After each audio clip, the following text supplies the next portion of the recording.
Hello, this video is about internet safety. Internet safety is something we all need to keep in mind these days. As teachers, we need to remind our students the importance of staying vigilant and aware of scammers, predators, and bullies online. For elementary students, discuss the gut feeling.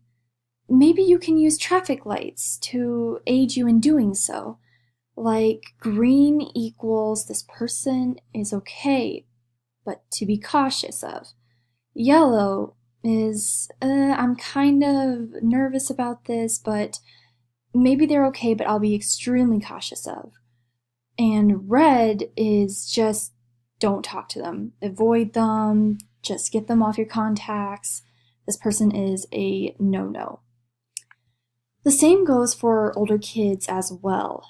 The number one thing to remind teens to do is to avoid flirting online or striking up conversations regularly with strangers, or maybe even people they think they know, but they really don't know.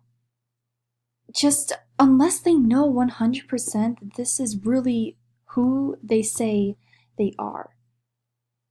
Either way, you need to always be extremely cautious online and just to play it safe whenever you can.